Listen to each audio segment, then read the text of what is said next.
Oke, thank you Mbak Mita. Baik, Ibu. Oke, Bapak Ibu, selamat siang, selamat hari Minggu ya. Yuk kita semangat hari ini, karena saya juga ingin menyemangati diri saya sendiri ya. Oke, jadi hari ini kita akan coba materinya cepat aja. Nanti kita akan lebih banyak ke latihan gitu ya. Kemarin kan sempat sudah pada ngerjain Mbak Mita. Mungkin saya boleh di-share linknya Mbak Mita yang kemarin belum di-share ya ke saya ya. Mbak Mita, halo. Yang link kemarin sudah di-share belum? Oke. Oke, mungkin Mbak Mitanya nggak dengar, ya Bapak Ibu nggak apa-apa.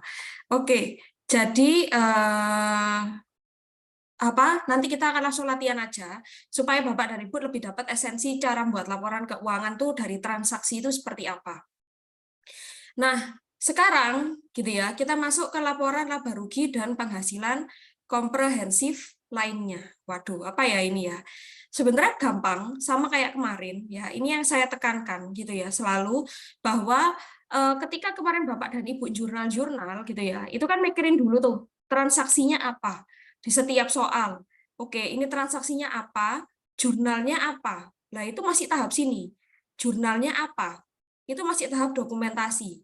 Hari ini kita akan belajar cara bikin buku besar, bikin neraca saldo, dan bikin laporan keuangannya. Seperti itu. Jadi ini adalah step-step yang harus dilalui. Biasanya kalau misalnya pakai sistem enak, semua ini langsung ketahuan. Ya, buku besar, neraca saldo, laporan keuangan, kayak gitu. Tapi karena kita belajarnya dari sistem manual, ya nggak masalah, supaya kita semua saling belajar gitu ya. Nah, jadi buku besar gitu ya, sekalian nanti tips and trick untuk soalnya, buku besar itu lebih ke arah merangkum satu transaksi itu seperti apa, kayak gitu. Nanti akan saya contohkan langsung ketika di soal. Terus neraca saldo itu nanti adalah hasil dari setelah mengerjakan buku besar yang ngerangkum saldo-saldonya seperti namanya, seperti itu. Terus berikutnya ada laporan keuangan, ya. Laporan keuangannya itu adalah berbagai macam laporan keuangan. Kemarin kita sudah belajar posisi keuangan ya secara teori. Hari ini kita akan belajar prakteknya laba rugi dan posisi keuangan. Gitu ya, seperti itu. Oke, Bapak Ibu, sampai sini ada pertanyaan kira-kira? Clear ya? Nah, sekarang laporan laba rugi. Bicara tentang laporan laba rugi ya, seperti namanya. Kalau nggak laba ya rugi, gitu kan? Nah, lebih ke arah kepingin tahu sebenarnya laporan laba rugi ini ya kita kepingin tahu apakah kita itu laba atau kita itu rugi sebenarnya seperti itu. Yang pertama itu adalah gunanya itu adalah untuk evaluasi gitu ya, dalam artian laba rugi itu adalah salah satu yang jadi patokan KPI biasanya, Key Performance Indicator. Misalnya, oh kita sudah sukses menjual sekian banyak. Nah, itu lihatnya di laba rugi, seperti itu. Terus memberikan prediksi untuk kinerja masa depan gitu ya. Jadi kira-kira di masa depan itu kerjanya seperti apa, kalau misalnya kayak kita selama ini minus terus, kira-kira di masa depan kita bisa nggak ya positif, kayak gitu. Nah, jadi ini juga untuk menentukan kapan ya, kita kira-kira untung itu kapan sih, seperti itu. Terus berikutnya ada membantu nilai resiko atau ketidakpastian pencapaian arus kas. Nah, jadi kan gini, nggak usah nipu ya. Jadi laba rugi ini salah satu laporan yang paling apa ya, Bapak Ibu ya, paling mudah ditipu gitu ya, paling mudah dibagus-bagusin supaya apa performance-nya itu bagus. Tapi seberapa jauh pun nipu, itu pasti pada akhirnya selalu ketahuan. Itu pasti. Kenapa? Karena gini, perusahaan yang labanya besar itu belum tentu cash-nya banyak. Kenapa? Bisa nggak kita untung besar, tapi cash-nya nggak ada? Bisa nggak, Bapak Ibu, kira-kira? Bisa. Betul. Bisa. Kenapa, Bu Ariyanti? Misalnya ada piutang-piutang yang banyak tidak tertagih. Seolah-olah banyak labanya, tapi ya uangnya nggak ada gitu, karena nggak tertagih. Betul. Sip, thank you, Bu Ariyanti. Nah, jadi karena kita ada konsep akrual ya, akrual basis Bapak Ibu, konsep akrual. di mana konsep akrual ini adalah kita mengakui sesuatu padahal belum terima wujud fisiknya, kan gitu. Piutang itu kan diakui berdasarkan apa sih? Piutang pada pendapatan jasa. Betul kan? Pendapatan. Nah, kapan kita ngakui ini? Ketika kita sudah bekerja. Ya, jangan sampai kita belum kerja tapi sudah mengakui piutang pada pendapatan. Tapi apakah praktek itu banyak? Banyak. Banyak banget. Gitu ya. Jadi, salah satunya itu bisa dilihat saya kasih contoh ya. Itu adalah ini. Seperti yang saya contohkan kemarin, Nana ya. Oke, sebentar saya tutup screen share-nya dulu. Ini. Nah, ini. Nah,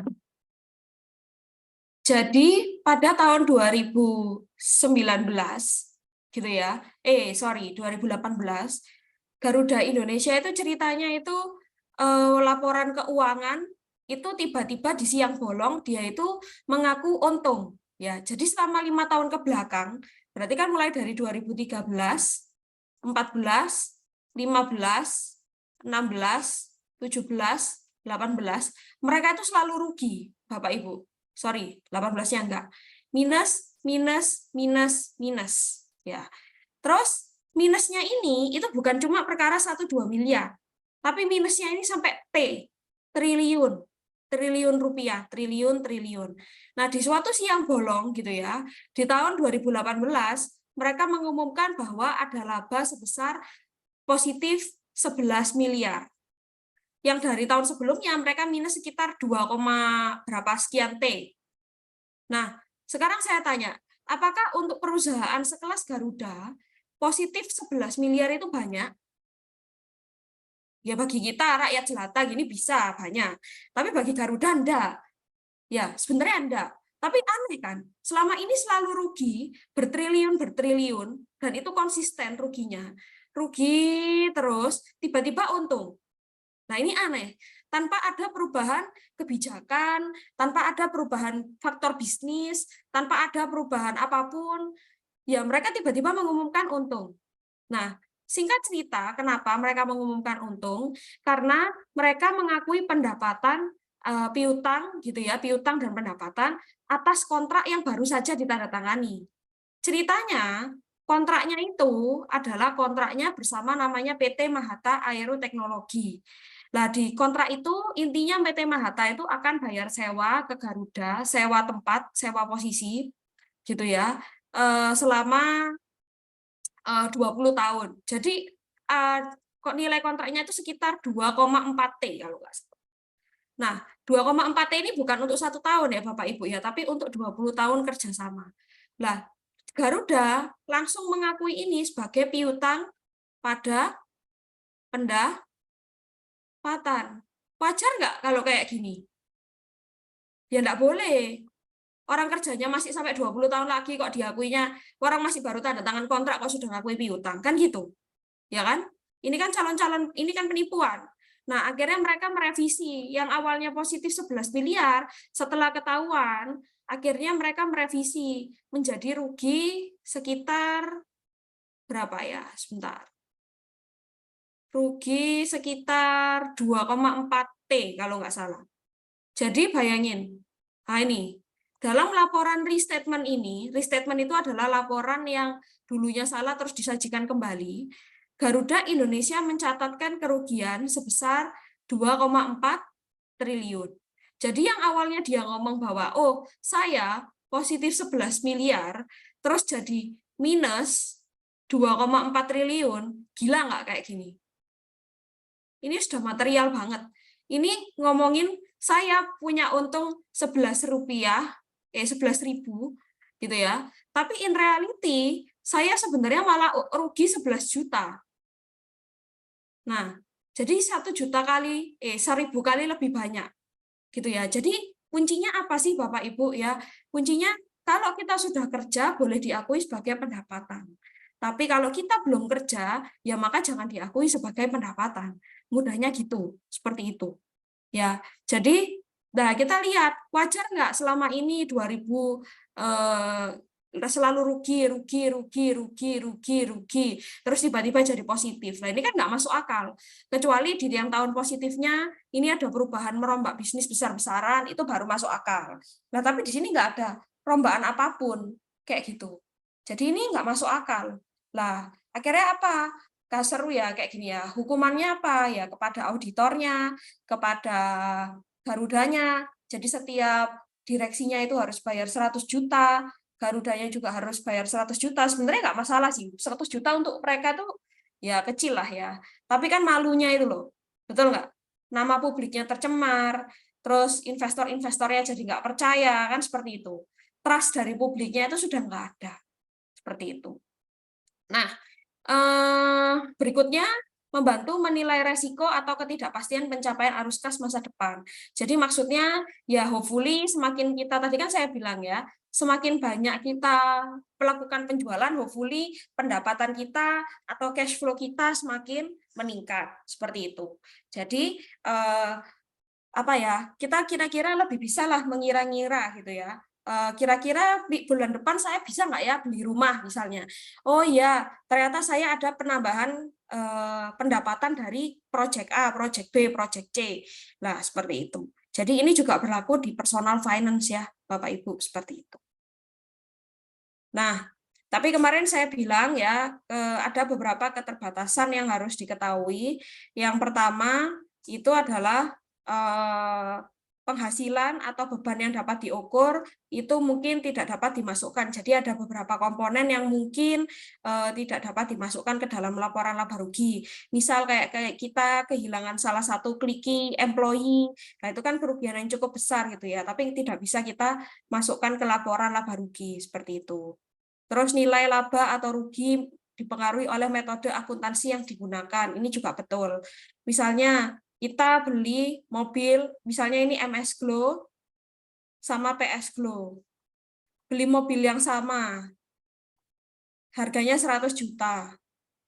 Yang satu mau disusutkan 10 tahun, yang satunya 8 tahun. Kalau kita bagi 10, ini 10, ini 12,5. Nah, anggaplah laba ruginya sama-sama 150. Sorry. Ini 150, 150. Beban yang lain nggak ada, dianggapnya cuma beban depresiasi ini aja. 150 dikurangi 10 satunya dikurangi 12,5. Nah, jelas lebih sedikit yang ini ya, ini 137,5, ini 140. Nah, seolah-olah apa? PS Glow mendapatkan apa? Laba yang lebih kecil, padahal laba yang lebih kecil ini karena metode depresiasi. Seperti itu. Jadi jangan terlalu mentah-mentah dilihat, oh ya ini lebih bagus, oh ya ini lebih jelek, kayak gitu nggak bisa. Seperti itu. Terus berikutnya, pengukuran laba melibatkan pertimbangan manajemen yang cenderung subjektif. Tadi kayak saya katakan, ada yang satunya milih 10 tahun, ada yang satunya milih 8 tahun. Nah, hal-hal seperti ini itu yang harus kita antisipasi gitu ya. Jadi nggak apa ya, hal-hal ini yang di akuntansi itu istilahnya ya memang salah satu keterbatasannya seperti itu. Oke, sampai sini ada pertanyaan Bapak Ibu? Clear ya? Oke. Terus berikutnya kalau mau belajar dari sini itu bisa dilihat sebenarnya banyak diatur oleh PSAK 72. Dulunya diatur oleh PSAK 23 tapi sekarang diatur oleh PSAK 72 seperti itu. Oke. Nah, oke. Nah, sebenarnya murni ya, laba rugi itu hanyalah pendapatan dikurangi dengan apa kemarin? Beban. Sip. Nah, ini saya jelasin langsung lewat sini biar nggak terlalu lama. Pendapatan, kalau misalnya gini, basically ada perusahaan yang punya HPP ya, harga pokok penjualan. Nah, tapi kalau nggak ada di perusahaan jasa biasanya ya udah ini nggak usah. Pendapatan dikurangi HPP itu adalah namanya gross profit atau laba kotor. baru ketika dikurangi dengan beban. Seperti apa? Beban kantor, beban gaji, ya, beban gaji, beban depresiasi, seperti itu. Nah, baru jadi net income. Ini saya sebutnya, Bapak Ibu, adalah laba rugi biasa. Ya, jadi murni cuma pendapatan dikurangi dengan beban sebenarnya. Tapi kalau di perusahaan jasa, harga pokok penjualan ini nggak ada biasanya. Tapi kalau di trading di perusahaan dagang, ya dagang itu kayak buy and sell company, itu ada. Atau perusahaan manufaktur, itu ada seperti itu. Nah, jadi beban-beban, nah itu baru jadi net income seperti itu ya. Nah, ada namanya laba rugi komprehensif. Biasanya laba rugi komprehensif itu ditaruh di bawahnya. Ini materinya sebenarnya agak advance ya. Laba rugi komprehensif ini adalah biasanya adanya di perusahaan-perusahaan besar atau yang transaksinya itu kompleks gitu ya. Perusahaan besar dan transaksinya itu kompleks. Nah, jadi kalau perusahaan kecil nggak usah bikin laba rugi komprehensif ya, Bapak Ibu ya. Cukup laba rugi biasa. Nah, biasanya di bawahnya laba rugi biasa itu ada laba rugi komprehensif. Nah, apa itu laba rugi komprehensif? Itu sama, pendapatan dikurangi dengan beban. Tapi hanya dari 5 aktivitas ini saja, sebentar. Dari aktivitas 5 ini saja. Yang pertama, itu adalah revaluasi. Nah, kemarin ingat revaluasi itu apa, Bapak Ibu? Misalnya, kita punya mobil 100 juta, sudah kepakai selama 10 tahun, nilainya menjadi 0. Terus direvaluasi, oh ternyata mobil kamu ini masih ada harganya loh, gitu ya. Nah, direvaluasi berarti apa? Misalnya dihargai 30 juta, ya berarti kan kita seolah-olah mendapatkan keuntungan dong, benar nggak? Berarti kan jurnalnya apa? Aset pada pendapatan komprehensif OC namanya, other comprehensive income. Pendapatan komprehensif lainnya itu ada bahasa Inggrisnya adalah other comprehensive income. Nah, seolah-olah kita mendapatkan keuntungan 30 kayak gini.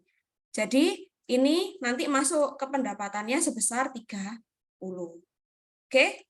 Sampai sini yang revaluasi dulu. Ada pertanyaan? Ini saya coba bantu jelasin aja ya Bapak Ibu ya. Di soal nanti nggak akan sampai bikin sini. Kenapa? Karena OCI itu susah sekali ya. Itu materinya very advance ya. Jadi bukan basic financial accounting, advance accounting. Oke, sebentar saya ambil remote sebentar.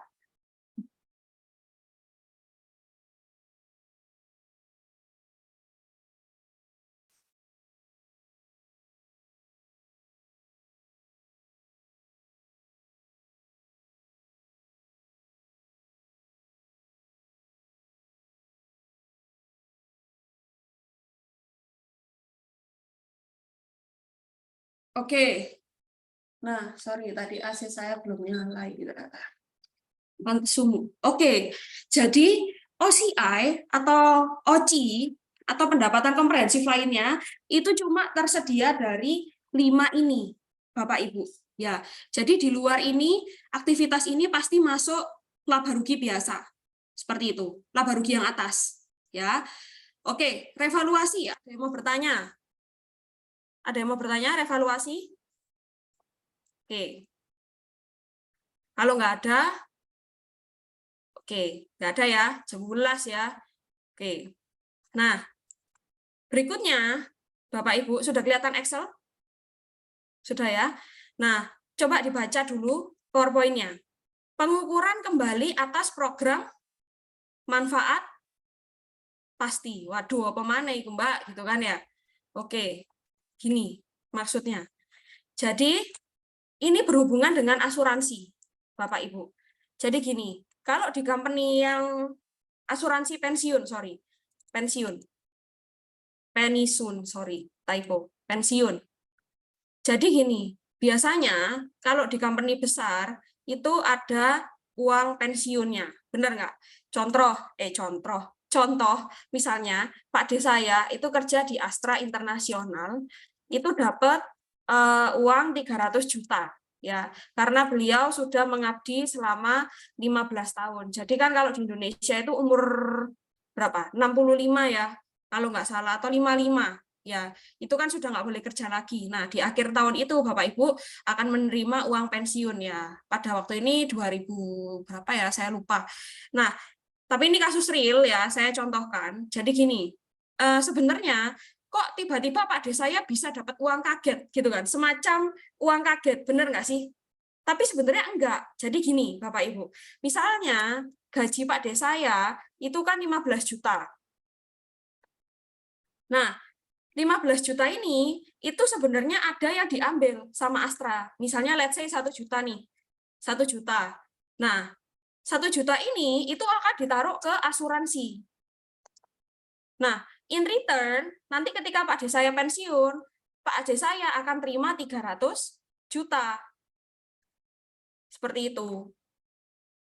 Nah, jadi ini tuh sebenarnya adalah uang yang sebenarnya dari hasilnya kerja Pak D saya ya ditabung untuk pensiunnya nanti. Nah, nanti pada akhir masa ini beliau akan mendapat uang asuransi pensiun. Seperti itu. Nah, gini, kita sebaiknya juga harus mengetahui cara kerjanya asuransi gitu ya. Kenapa asuransi itu kok bisa memberikan seperti itu gitu kan ya. Jadi uang yang Bapak Ibu kumpulkan ini per bulannya itu sama mereka itu akan ditampung dan diinvestasikan sebenarnya. Diinvestasikan kemana? Macam-macam. Ada obligasi, ya kan? Ada saham. Nah, contoh kayak misalnya kemarin yang rame Wana Arta atau apa Jiwasraya. Kenapa kok? Itu kan asuransi. Ya toh? Asuransi kalau ingat kasusnya. Kenapa kok mereka bangkrut? Ya karena mereka investasinya di saham yang ngawur.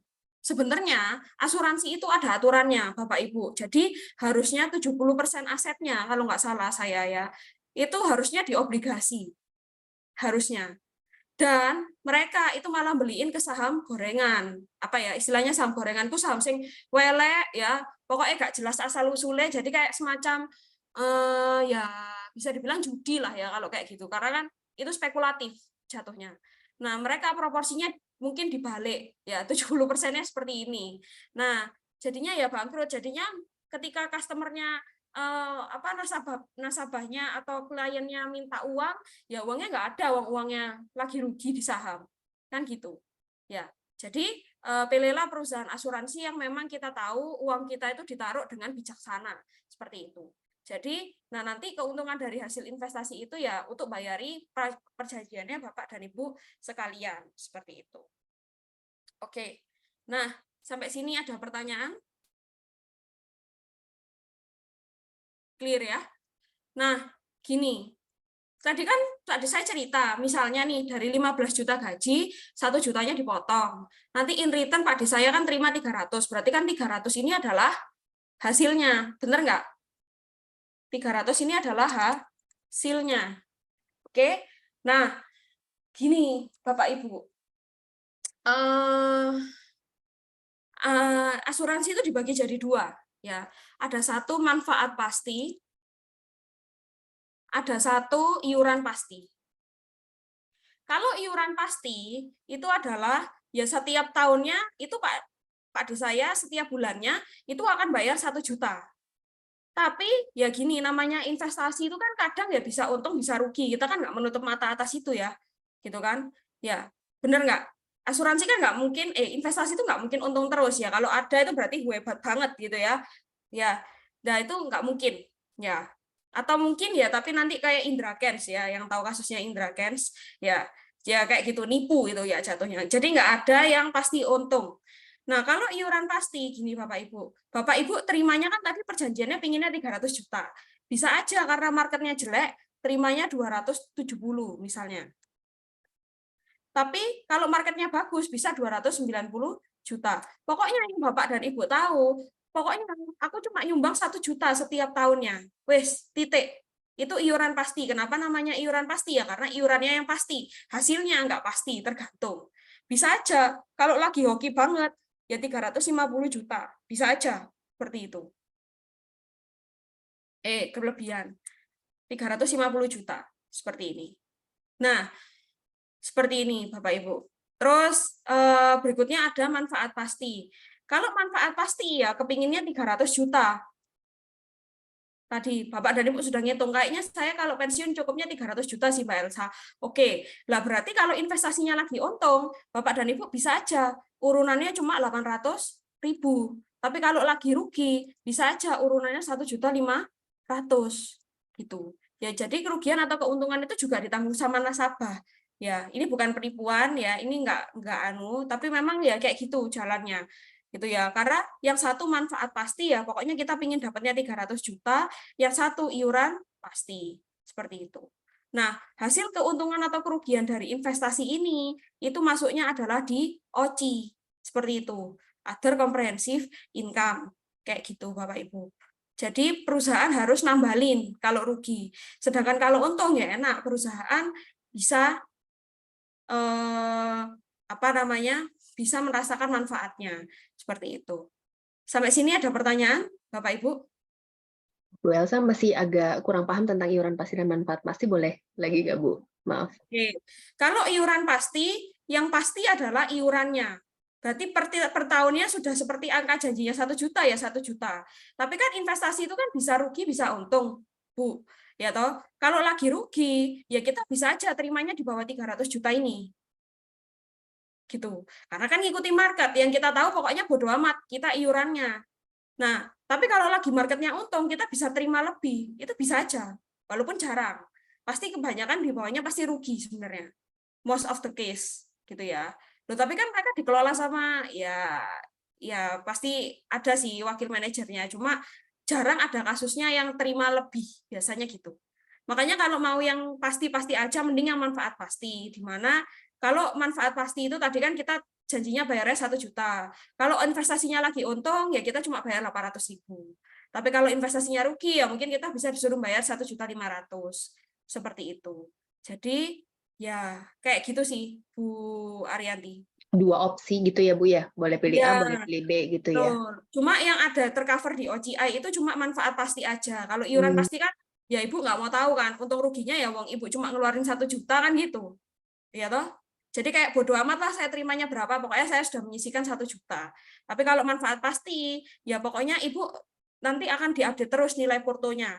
Jadi 300 juta itu nilai portonya sudah seperti apa, apakah untung, apakah rugi itu diupdate terus sama mereka tiap tahunnya. Seperti itu. Jadi kalau kerugian ya masuk OCI, keuntungan juga masuk OCI, kayak gitu. Nah ini dinilainya setiap bulan gitu Bu? Setiap tahun. Oh, Enggak, setahun Bu, sekali. setiap tahun ya. Capek, Bu, soalnya menilainya. Enggak, pasti bayarnya tahunan soalnya. Kalau asuransi itu pasti bayarnya tahunan, enggak mungkin bulanan, jarang. Oh, Jarang. oke. Apalagi kalau levelnya company pasti tahunan bayarnya. Seperti itu. Hmm. Ya, kalau mau belajar lagi, ini ada sih, ini di materi akuntansi intermediate ya. Jadi ya di luar kelas ya belajarnya. Jadi ya kalau tertarik Bapak Ibu bisa call saya sendiri gitu ya. Seperti itu. Jadi ini lumayan menarik juga sih kayak gitu. Oke? Aman Bu Oke, Haryanti? baik. Ya, terima kasih Bu. Oke. Yang lainnya sudah jelas? Ya, nggak usah pusing ya. Ini cuma cerita aja ya, cerita nabi-nabi ya. Oke, 3 keuntungan dan kerugian yang timbul dari penjabaran laporan keuangan. Jadi untung atau rugi akibat kurs, ya akibat kurs karena beda. Misalnya kayak Shopee. Shopee itu induknya adalah Garena di Singapura. Jadi kalau untung atau rugi karena kurs, nah itu jatuhnya adalah di nomor 3 seperti itu. Nah, nomor 4 itu adalah gini, Bapak Ibu. Jadi kan Bapak Ibu kan ada pengelolaan investasi ya, mungkin. Ada pengelolaan investasi. Nah, ini juga materi yang cukup advance sebenarnya. Investasi. Nah, investasi itu dikelola dalam 3 macam sebenarnya, Bapak Ibu ya. Jadi yang pertama itu ini. Investasi itu yang pertama itu adalah tergantung intensinya. Satu, kita mau short term itu biasanya dibuat trading. Kalau short term atau trading itu masuknya ke laba rugi biasa. Tapi kalau long term gitu ya, long term itu masuknya nanti metodenya tergantung. Tapi ada yang semi long term. Jadi sebenarnya niatnya long term, tapi kalau ada kesempatan dijual. Nah, ini yang masuk OCI. Jadi ini yang masuk OCI. Jadi dia itu long term, tapi kalau ada kesempatan untuk dijual, untung atau ruginya itu harus diakui di OCI. Kayak gitu. Misalnya saya mau pegang saham BCA. Sebenarnya niat saya jangka panjang ya. Tapi kok saya lihat kayaknya kalau saya belikan sekarang dan jual sekarang, kayaknya kok cuan ini ya, kayak gitu. Nah, kayaknya kok cuan. Nah, seperti itu. Jadi ceritanya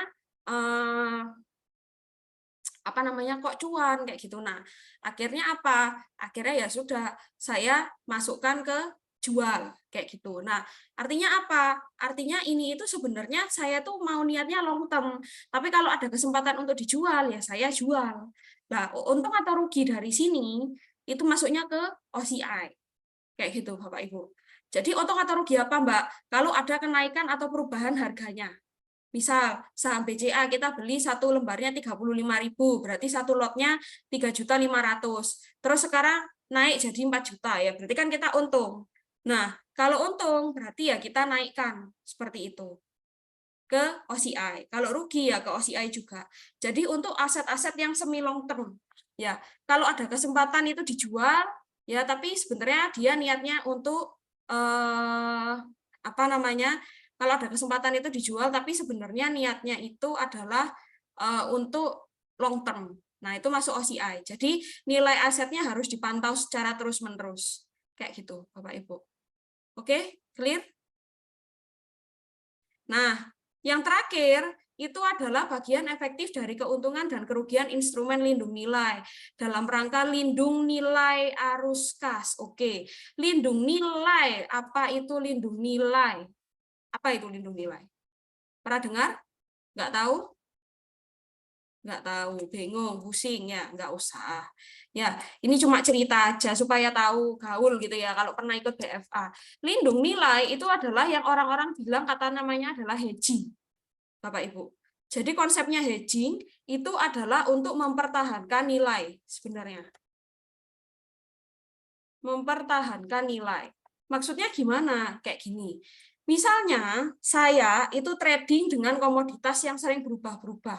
Contohnya minyak, batu bara, terus apalagi? Ya besi. Itu adalah komoditas-komoditas yang satu nggak murah dan kedua sangat mahal. Nah, terkadang misalnya kita contoh minyak, pernah nggak sih kayak kita lihat di koran dulu ya, Bapak Ibu ya, zaman punya Jawa Pos, terus kayak ngelihat di bagian depan, harga minyak dunia hari ini, ya toh? Mesti kayak, oh minyak dunia hari ini mengalami peningkatan, oh minyak dunia hari ini mengalami penurunan, kayak gitu. Nah, maksudnya gini, bayangin Bapak Ibu Garuda. Garuda butuh apa? Aftur, ya toh? Lah, harga aftur itu sensitif sekali. Jadi dalam sehari itu bisa berubah, gitu ya. Berubah beberapa kali ya, sama kayak harga saham gitu loh Bapak Ibu. Berapa menit, ya berapa menit, kayak gitu. Nah, Garuda itu butuh aftur, ya. Terus Garuda itu kerjasama sama Pangeran Arab misalnya. Nah, Pangeran Arab ini akan jual minyak ke Garuda, Garuda akan memberikan uang ke Pangeran Arab seperti itu. Nah, terus setelah itu gitu ya. Terus setelah itu misalnya mereka janjian, oke, saya akan memberikan kamu minyak pada 1 tahun lagi, misalnya tanggal 9 Juli 2024. Nah, sekarang harga minyak pasti sudah berubah dong, ya kan? Mereka janjiannya di awal itu misalnya per barelnya itu 100. Oke? Janjiannya. Jadi baik Garuda sama Pangeran Arab itu janjian, Pangeran Arab akan menjual di harga 100, Garuda akan membeli di harga 100. Oke? Nah, inilah effort yang namanya lindung nilai. Kenapa? Supaya Garuda bisa ngunci cash flow-nya. kayak gitu. Kalau misalnya minyaknya itu bisa jadi dua, bisa harganya 115, bisa harganya 95. Kalau 115 yang rugi siapa? Garuda apa Pangeran Arab? Arab. Betul. Pangeran Arab. Kenapa? Karena tahu gitu ya Pangeran Arab pikirnya, waduh lapo yo aku ngedol nak Garuda, mending aku dol dhewe po di market harganya 115. Tapi kebalikannya, kalau harganya turun ya Pangeran Arab yang untung, Garuda yang rugi karena tahu gitu Garuda beli aja di market, nggak usah janjian sama Pangeran Arab. Nah, untung rugi dari hedging ini, Bapak Ibu, ini masuknya ke OCI, Other Comprehensive Income. Jadi memang ini agak sulit ya, tapi maksud saya semoga tersampaikan kayak gitu. Jadi tergantung, dilihat dulu kita sebagai penjual apa pembeli. Kalau harganya 100, kita sebagai Garuda misalnya. Ya kalau harganya jadi 115 ya kita untung dong. Ya memang tepat iki aku gawe janjian sama Pangeran Arab iki gitu ya. Soalnya harga marketnya naik kayak gitu. Terus berikutnya kalau misalnya yang 95, waduh apa ya aku janjian sampai Pangeran Arab, mending aku beli di market aja kayak gitu. Jadi untung atau ruginya itu masuk ke OCI gitu. Sampai sini ada pertanyaan? Oke, clear ya. Nah, itu adalah OCI Bapak Ibu. Jadi yang cuma boleh masuk ke ini tadi aja. Ada revaluasi, ada manfaat pasti, pensiun, terus ada kurs, terus ada aset yang kita investasi yang semi long term, terus yang terakhir adalah arus kas. Seperti itu. Bu, Mm-mm. berarti kalau misalkan orang yang usahanya itu showroom mobil, jual beli mobil, itu berarti banyak pencatatan OCI-nya atau gimana? Oh ya, enggak, Mbak. Kan beda. OCI itu hanya revaluasi tak maksudnya, untuk yang revaluasi. Oh, oke. Beda kalau itu. Itu mah beda. Kalau OCI revaluasi itu hanya untuk aset tetap, bukan untuk persediaan. Kayak Oh, gitu. oke. Seperti itu. Thank you, Mbak, pertanyaannya. Ada lagi, Bapak Ibu? Bu Elsa izin tanya, ini OCI ini hanya untuk perusahaan besar ini dalam artian sebenarnya tidak dibatasi, tapi biasa yang punya jenis-jenis Transaksi transaksi rumit. seperti ini Ya. adalah perusahaan besar gitu ya Bu ya? Ya, betul. Jadi transaksinya apa namanya?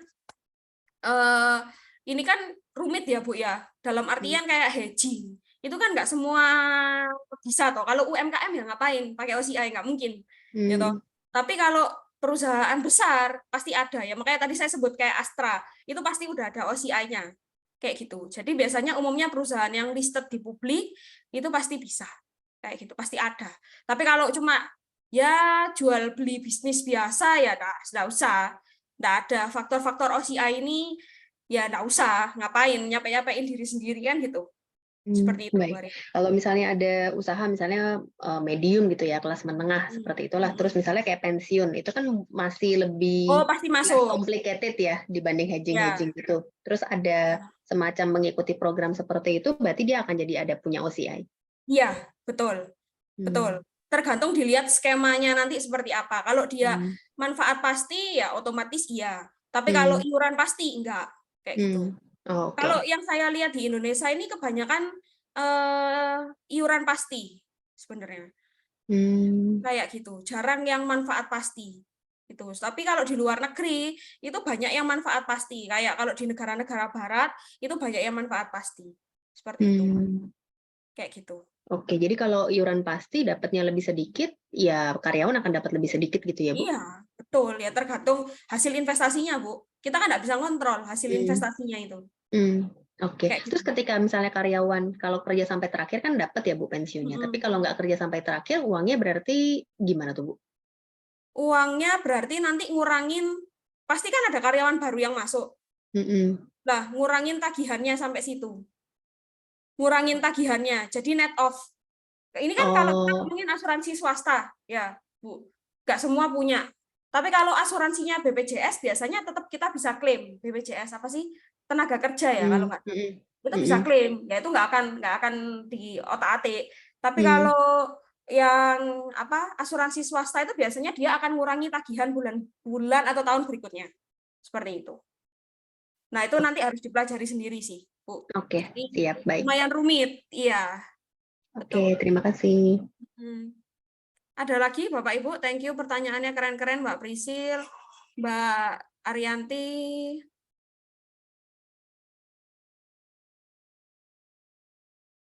Oke. Nah, terus, oke, ini nggak penting. Nah, oke. Jadi, itu tadi OCI, ya. Kenapa saya bilang di perusahaan besar?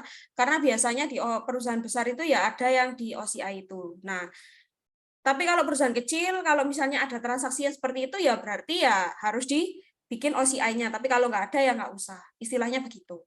Nah, laporan laba rugi, gitu ya. Laporan laba rugi itu terdiri dari macam-macam, Bapak Ibu. Ada bagian operasi, ada bagian non-operasi, ada beban pajak, ada bagian laba rugi dari entitas asosiasi, ada operasi yang dihentikan, ada OCI, tadi kita sudah bahas OCI, ada earning per share.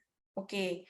Jadi kalau bagian operasi itu adalah melaporkan bagian yang yang terkait dengan aktivitas operasional seperti biasa. Ya, ini laba rugi biasa. Ini just to know aja.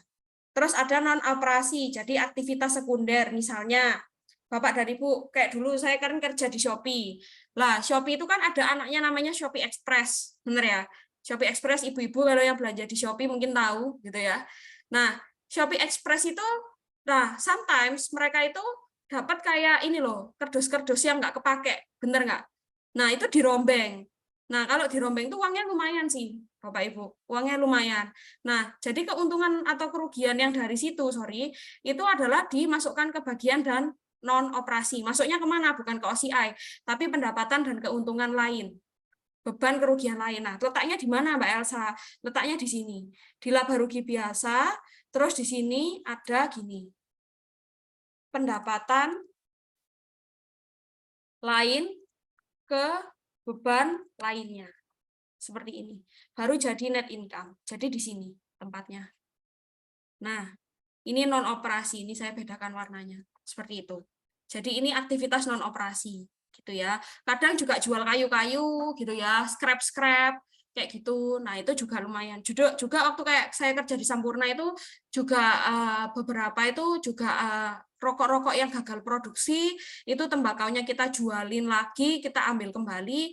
Nah, itu kan sebenarnya aktivitas sekunder. Kenapa dibilang aktivitas sekunder? Karena ya aktivitas kita sebenarnya nggak di situ, itu cuma aktivitas sampingan aja, kayak gitu, ya kan? Aktivitas sampingan yang masih terkait sama operasional sebenarnya, kayak gitu. Jadi, tapi ada keuntungan dan kerugian ya harus kita laporkan, seperti itu. Terus ada beban pajak, jangan lupakan beban pajak ya, Bapak Ibu ya. Pajak ini fatal ya, jangan sampai ini ada di sini ada beban keuangan. Kalau mungkin yang tahu beban keuangan, ini maksudnya adalah interest atau bunga. Terus ada beban pajak di sini. Nah, baru jadi net income. Jadi untuk membentuk net income ini agak lumayan effort ya Bapak Ibu ya, kayak gitu. Oke, clear? Sampai sini ada pertanyaan Bapak-bapak, Ibu-ibu sekalian? Bu, ini kan misal ya, ada usaha kayu gitu, kan ada scrap-nya dijual lagi jadi pendapatan lain-lain. Betul. Kalau misalkan saat itu jadi mereka menemukan cara buat ngolah terus dijual lagi, berarti itu kan nggak bisa masuk ke pendapatan lain kan? Nggak bisa Mbak, itu beda. Itu namanya di cost accounting namanya join product. Jadi ditemukan cara mengolah lagi supaya nilainya lebih naik gitu kan, bener ya? Nah, kayak gitu. Oke, jadi nggak masuk sini. Yang ini itu benar-benar kalau misalnya pun Mbak yang jual scrap-nya itu tadi sering, itu pun nggak boleh masuk pendapatan lain-lain sebenarnya. Oh, Itu. Jadi ini tuh untuk yang terbilang jarang itu maksudnya dalam sebulan sekali ya belum tentu ada. Kalau ada ya berarti ya itu masuk ke pendapatan di sini. Jadi pendapatannya nanti dibagi jadi dua. Pendapatan apa namanya tadi? Pendapatan jualan kayu dan pendapatan scrap. Kayak gini. Kalau terlalu sering, berarti kan ini sudah jadi aktivitas bisnis utama sebenarnya. Kalau terlalu sering, kayak gitu. Jadi ya yang nggak selalu muncul lah, mungkin 6 bulan sekali, dan nominalnya nggak besar-besar biasanya, Mbak. Tapi kalau nominalnya besar harus masuk ke yang atas. Nominal nggak besar itu berapa ya? Tergantung lihat omsetnya dulu berapa. Kita compare sama omsetnya berapa persennya. Nah itu nanti bisa diputuskan mau pendapatan lain-lain atau beban lain-lain. Seperti itu. Tapi sebenarnya nggak diatur sih. Cuma kaidah umumnya seperti itu, Mbak Prisil. Oke, kasih Bu. Oke. Bu mau izin bertanya, kalau beban pajak itu termasuk sanksi pajak juga Bu ya di sana? Ya, sanksi dan denda. Betul. Sanksi dan denda.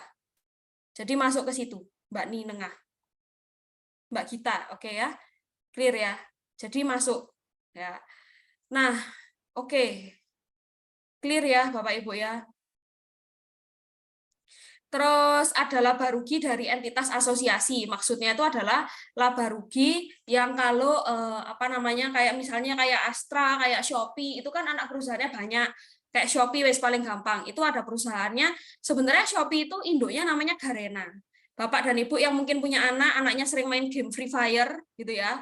Nah, ya Garena itu induknya sebenarnya. Nah, Garena ini ngebuat Shopee. Ya, Shopee itu undernya mereka sebenarnya. Terus juga Shopee Express, Shopee Indonesia, Shopee Vietnam, kayak gitu.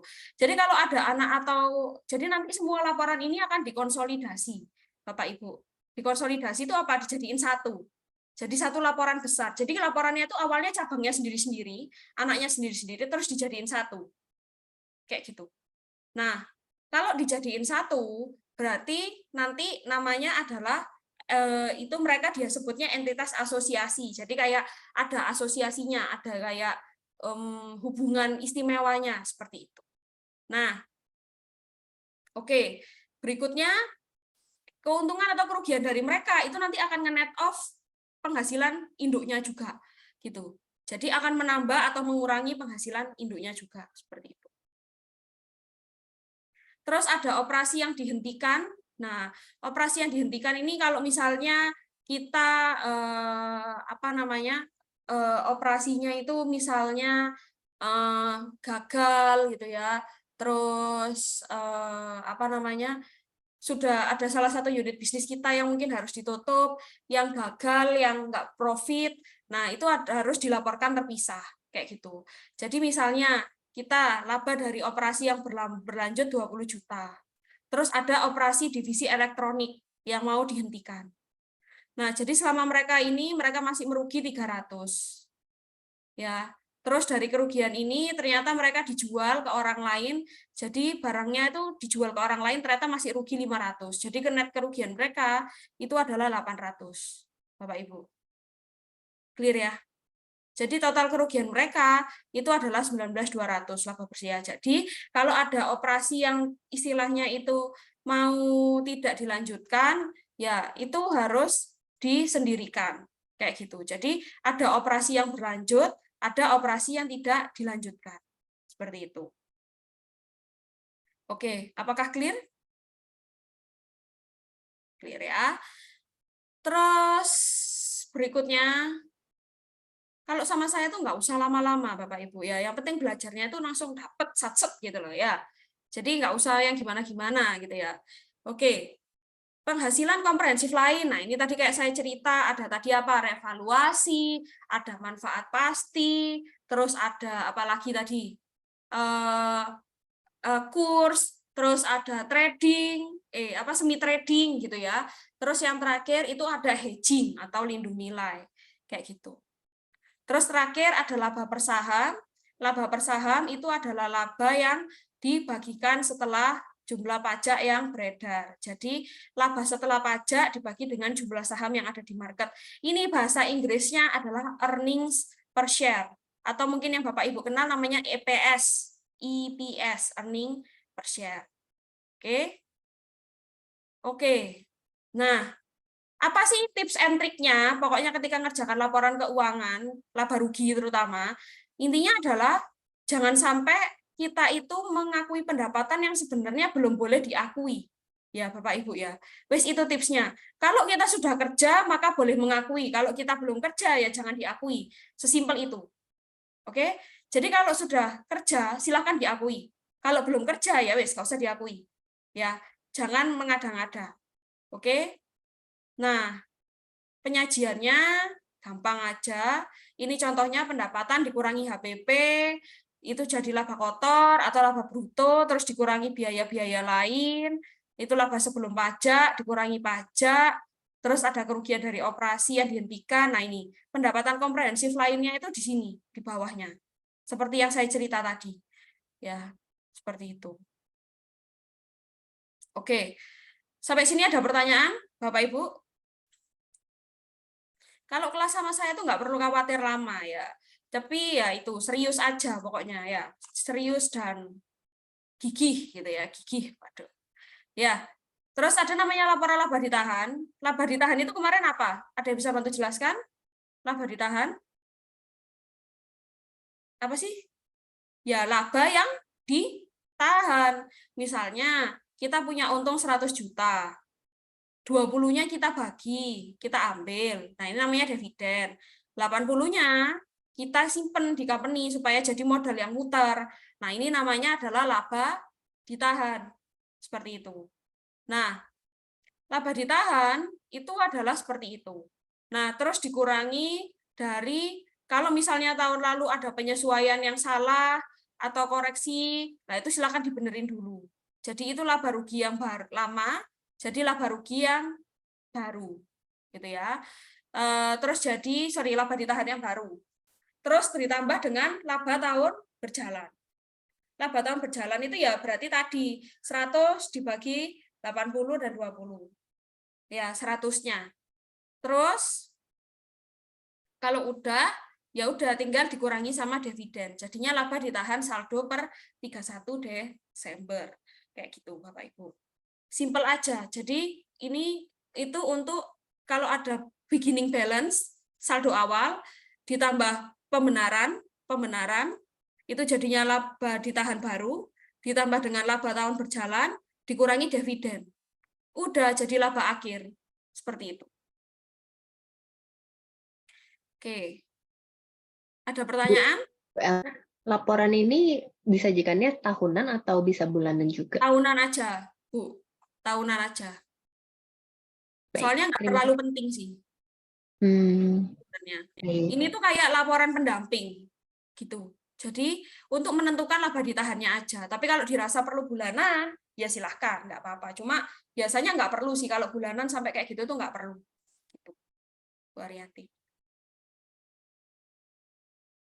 Oke, ini contoh-contohnya. Nah, oke. Latihan soalnya gampang ya, murni cuma pendapatan, cari aja pendapatan dikurangi dengan beban. Udah gitu doang, Bapak Ibu. Selesai materinya. Apakah sudah selesai? Boleh pulang? Jangan dulu ya. Jangan dulu. Kita masih belum latihan. Oke, mungkin ada Bapak Ibu sampai sini pertanyaan sebelum kita masuk ke latihan soal. Oke. Oke, Mbak Mita ada? Mbak Mita, halo? Iya, Ibu.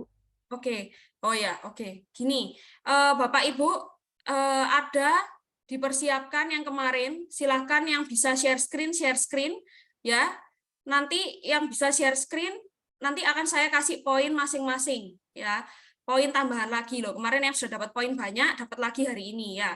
Apalagi minggu depan wis. Ujian ikut tinggal asal ngisi wis langsung bisa ya. Dapat 100 ya. Jadi di kelas saya itu sungguh rugi kalau misalnya Bapak dan Ibu tidak memanfaatkan saya dengan baik. Gitu ya.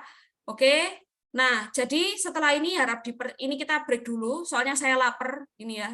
Belum makan siang. Nah, jadi setelah istirahat nanti kita akan langsung latihan soal gimana caranya bikin itu sampai jadi posisi keuangan. Jadi hari ini kita akan laba rugi dan posisi keuangan yang kemarin. Balance sheet ya, balance sheet ya. Oke. Jadi dipersiapkan dulu Bapak Ibu yang bisa share screen ya. Nanti yang bantuin saya dapat nilai poin masing-masing. Untuk yang kemarin itu kan soalnya kan ada yang bikin jurnal. Ya, yang presentasi setiap jurnalnya dapat poin 3. Cuma satu jurnal tok loh ini. Jelas notok loh ini. Dapat 3. Ya, kalau jawabnya 3, saya bagi 3, nanti supaya adil.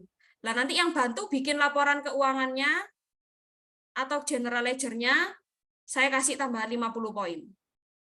Loh, ya, fantastis kan nilainya? Oke, jadi sungguh rugi kalau Bapak dan Ibu tidak memanfaatkan ini semua. Oke? Oke, Bapak Ibu, tolong dibuka Excel-nya atau jawabannya yang kemarin Bapak Ibu kirim. Bisa? Ya, dibuka dulu. Saya kasih waktu 2 menit. Mulai dibuka Excel-nya.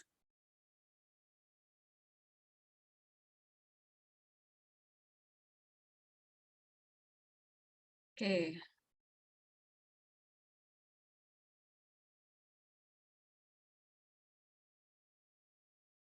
Excel-nya sudah? Oke ya. Sudah dibuka? Oke. Saya butuh di sesi pertama ini, kita akan menjawab pertanyaan pertama, yaitu ngejurnal yang kemarin. Terus nanti yang kedua kita bikin general ledger. Terus yang terakhir kita bikin trial balance. Dan kalau sempat, kita bikin financial position atau ininya. Nanti kita lihat sudah capek atau belumnya. Ya. Oke, saya butuh 6 orang. Ya, siap-siap ketik di chat saya yang mau 6 orang duluan. Ya. Oke.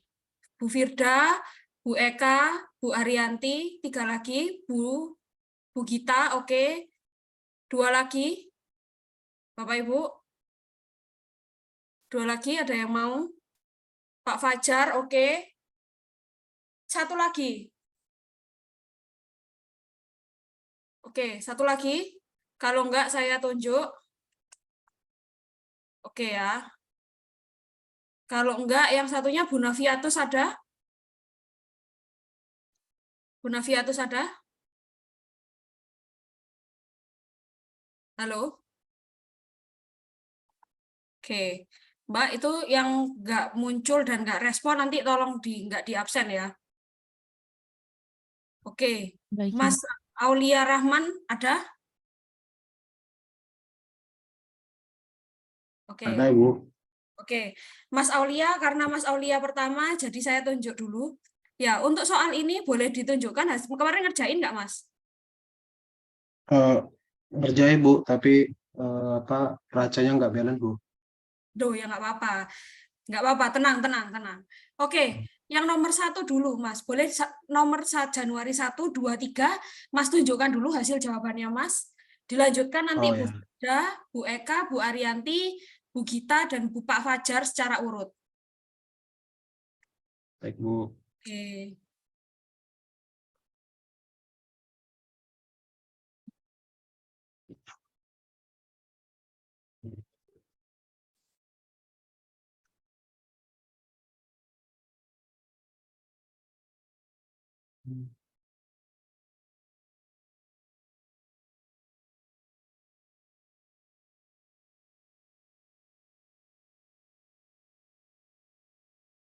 Izin, Bu, apa sudah terlihat, Bu? Oke. Sudah? Silakan. Yang tanggal 1 Januari, 2 Januari, dan 3 Januari dijelaskan ke teman-teman. Nah, teman-teman yang lain boleh merevisi kalau ada pertanyaan biar Mas Aulia yang jawab. Oke? Silakan, Mas Aulia.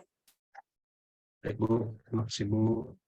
Jadi, Bu, sepanjang yang saya ketahui, Bu, kalau untuk transaksi tanggal 1, Saudara Jayden Lancet menginvestasikan uang tunai sebesar 195, dan bersangkutan juga menyerahkan office equipment senilai 820 dan drafting 8.200. oh ya, Heeh. 8.200 dan drafting equipment senilai 80.000. Oke. Untuk jurnalnya, Bu, berarti perusahaan menerima cash senilai 195.000 office equipment senilai 8.200, drafting equipment senilai 80.000, dan di kolom kolom kredit ada modal saudara Jayden senilai 283.200 dolar, Bu. Sip, betul. Jadi ini benar, cash perusahaan ceritanya ini Bapak Ibu, kita mau memulai bisnis baru, ya. Nah, modal itu nggak selalu berupa uang, bisa berupa harta yang lain. Contohnya dalam office equipment dan drafting equipment. Nah, ini dia menyerahkan cash, office equipment, dan drafting equipment, maka perusahaan menerima itu semua, makanya didebit, dan modalnya bertambah sebesar 283.200. Oke? Sampai sini ada pertanyaan, Bapak Ibu? Kalau yang malu bertanya, ya bisa tanya di chat, ya. Oke, kita lanjut, Mas Aulia. Nomor 2 sama nomor 3-nya kan gampang itu. Yang untuk tanggal 2, Bu, kalau di soal di sini perusahaan membeli tanah senilai 52.000 dengan menandatangani notes payable senilai 43.100 dan sisanya dibayar tunai. Berarti tanah di debit senilai 52.000, notes payable di sisi kredit senilai 43.100 dan cash sisanya senilai 8.900. Notes payable itu apa, Mas? Bahasa Indonesianya? Wesel Utang bayar. wesel. Sip. Utang wesel. Yes. Correct. Yang terakhir? Yang terakhir, perusahaan membeli bangunan senilai 55.000 dolar secara tunai. Berarti tanggal 3 jurnalnya building atau gedung senilai 55 dolar dan kreditnya cash senilai 55 dolar. Betul. Sip. Oke, Mas Aulia, thank you partisipasinya. Bisa chat ke saya, dapat 9 poin ya. Baik, Bu. Terima Thank kasih, you. Bu. Yes. Ya, Bu. Oke, Mbak Firda, silakan. Lanjut nanti siap-siap Bu Eka. Mbak Firda nomor Ya. tanggal 6, 9, dan 12. Oh iya, siap Bu. Oke. Sudah terlihat ya Bu? Sip. Oke. Tanggal 6 kan perusahaan membayar 2.400 tunai untuk premi asuransi 18 bulan ke depan. Itu jurnalnya prepaid insurance 2.400 terhadap cash. Kenapa prepaid? Karena ini beban asuransi. Kenapa kita nggak ngakuin sebagai beban? Karena ini masih berkaitan dengan asuransi yang dibayar di muka untuk untuk masa yang akan datang. Jadi kita lakunya di prepaid dulu. Betul.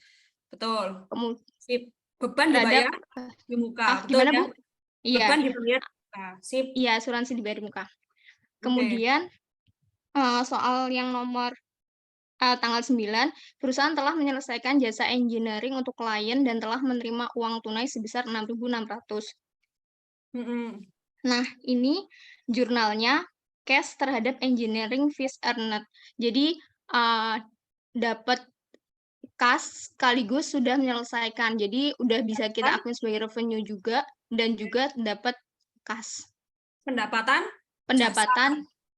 Iya, benar. Jadi kas terhadap pendapatan 6.600. Oke, sip Mbak Firda. Yang terakhir? Kemudian di tanggal 12 Januari perusahaan membeli tambahan drafting equipment senilai 24.000. Ini drafting equipment-nya bertambah jadi di debit 24.000. Kemudian dibayarnya itu dengan uang tunai sekaligus dengan utang wesel. Jadi uang tunainya berkurang 9.600, utang weselnya bertambah 14.400 yang posisinya di kredit. Jadi jurnalnya seperti ini.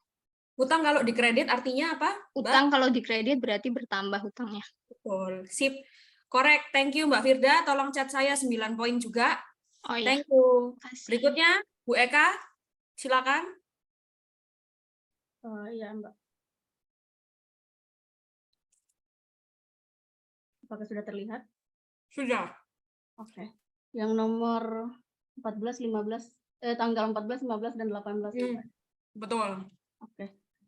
boleh kembali baca soal tidak. Nomor 14 itu Oke. perusahaan telah menyelesaikan jasa engineering untuk klien sebesar 14.500. Pembayaran dari klien akan diterima dalam waktu 30 hari, yang artinya perusahaan telah menyelesaikan kewajibannya dalam memberikan jasa, namun uangnya belum diterima. Oleh sebab itu, jurnal yang terbentuk yang di debit itu ada piutang, dan di kredit itu kita sudah boleh mengakui sebagai pendapatan karena memang kita sudah menyelesaikan kewajiban kita. Betul. Sip. Kemudian yang tanggal 15, perusahaan membeli tambahan office equipment sebesar 1.100 secara kredit. Secara kredit artinya kita yang utang ke orang lain, namun aset kita bertambah untuk peralatan kantor. Sehingga jurnalnya itu ada peralatan kantor di debit, pada hutang di kredit 1.100. Yang terakhir di tanggal 18, perusahaan telah menyelesaikan jasa engineering untuk klien senilai 23.000, lagi-lagi secara kredit. Jadi jurnalnya sama dengan tanggal 14 ya. Itu ada hutang pada pendapatan lagi senilai 23.000. Tanggal sebentar. 18 atau saya ada salah kali ya. Oke, sip. Ya. Betul, Bu. Yang lainnya aman? Bapak Ibu lainnya?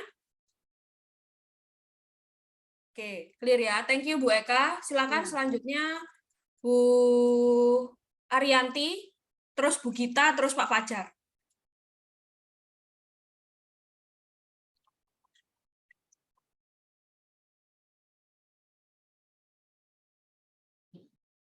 Oke, bisa terlihatkah, Bu? Agak kecil ya?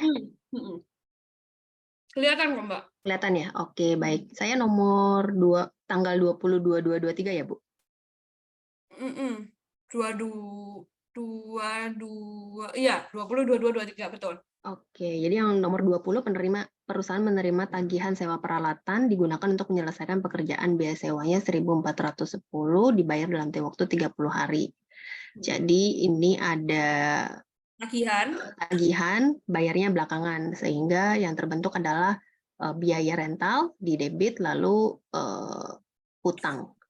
Sip, cakep. Di kredit. Lalu, karena belum dibayar. Betul, korek. Lanjut, Bu. Oke, tanggal 22 menerima uang tunai sebesar 8.000 sebagian pembayaran dari klien yang tanggal 14, sehingga ini penerimaan cash dari accounts receivable atau piutang yang tadi tanggal 14 sudah terjadi sebesar $8.000. Oke, sip. Lalu tanggal 23 menerima uang tunai sebesar 5.000 dari pembayaran klien yang berkaitan dengan jasa yang akan diberikan. Jadi ini masih belum diberikan jasanya, tapi udah terima cash, jadi cashnya di debit, cash bertambah, tapi masih ada pendapatan yang belum boleh diakui ya. Yes. Bahasanya, Ini jadi revenue. Liability. Yes. Betul. Sip. Cakep. Thank you Bu Ariyanti. Silakan selanjutnya. Terima kasih. Siap, tanggal 24. Ini saya habis. Ibu-ibu, tolong chat saya ya, yang dapat 9 poin.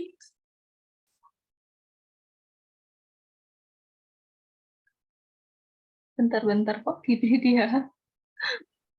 Nggak apa-apa, Bu, santai.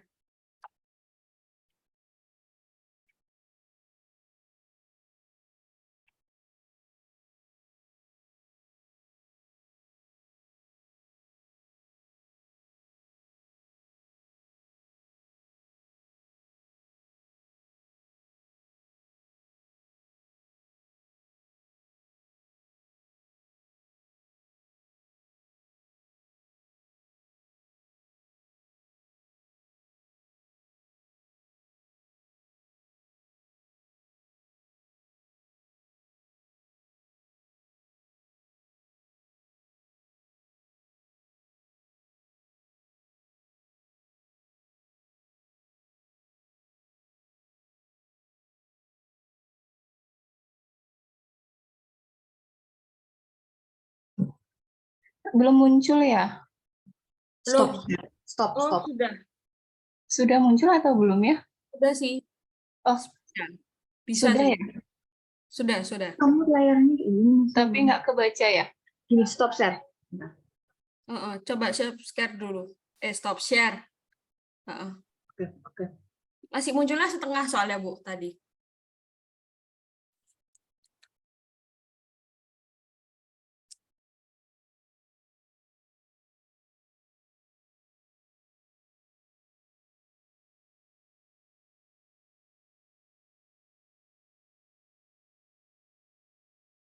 Oke, ya udah. Oke, sip, Bu. Silakan.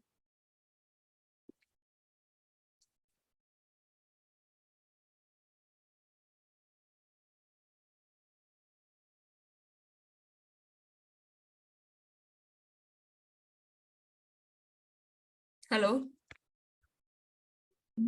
Tanggal 24, Mm-mm. tanggal 24 perusahaan membayar gaji karyawan, salary expense di debit 2.500 pada cash 2.500 di kredit. Betul. Tanggal Cakep. 25 akun 201 akun payable di debit dan cash di kredit sebesar 1.100. Betul. Sip. Tanggal 27 perusahaan membayar beban perbaikan drafting equipment sebesar 970. Akunnya 04 repair expense 970 di debit pada cash di kredit 970. Sip. Cakep. Oke, jurnalnya balance ini ya, Bu Gita. Oke. Sip, Bapak dan Ibu bisa coba caranya Mbak Gita itu. Kalau yang tadi nggak balance, silakan di sum dari jurnalnya dulu. Angkanya udah balance apa belum? Gitu. Oke, Mbak Gita, thank you. Silakan Pak Fajar yang terakhir. Baik, Mbak. Screen care bisa di out dulu, Mbak Nina. Oh iya. Silakan chat saya, Mbak Firda, Bu Eka, Bu Arianti, Bu Mbak Ni, Pak Fajar nanti ya untuk 9 poin. Thank you. Oke, yang terakhir ini Pak Fajar, 3 terakhir. Izin udah tampil, Bu? Nah, sudah, tapi ini nggak balance, ini beda hasilnya sama Mbak Ni nih. Iya. Ya, oke, nggak apa-apa. Yang Oke. kita cari dulu aja. Jayden Ya. Lancet menarik uang tunai sebesar 10.450. Oke, prefer pada cash. Betul. Ya, Betul sekali. Terus, perusahaan mencatat gaji karyawan. Ini masih mencatat, jadi belum membayarkan. Jadi timbul hutang gaji. Jadi beban gaji pada hutang gaji senilai 2.000. Terus selanjutnya untuk soal yang terakhir, perusahaan membayar beban iklan selama bulan Januari. Ini membayar berarti kas keluar. Berarti jurnalnya beban gaji pada kas sebesar 2.400. beban iklan. Beban iklan, ya, beban Ya. iklan. Oke, nah ini Pak Fajar tadi sudah nyocokin sama punya teman-teman belum?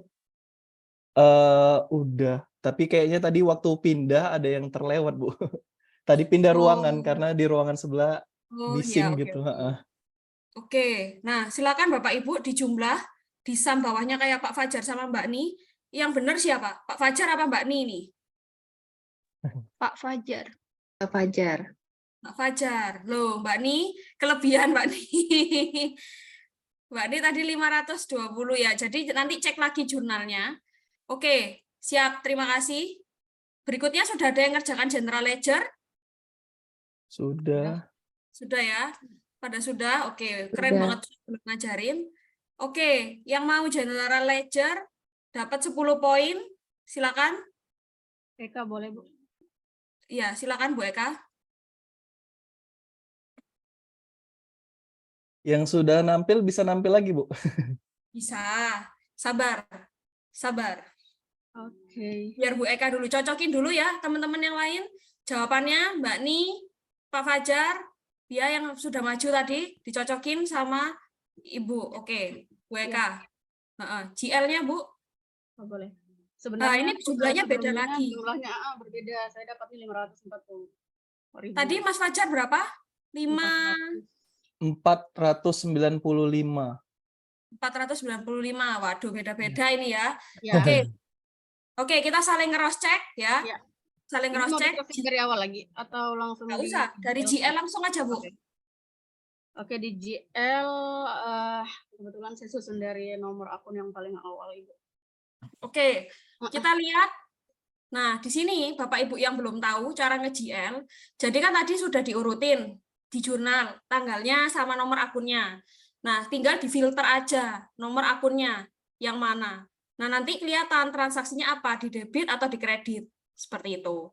Nah, nanti di debit atau di kredit nanti akan kelihatan saldo awal sampai saldo akhirnya.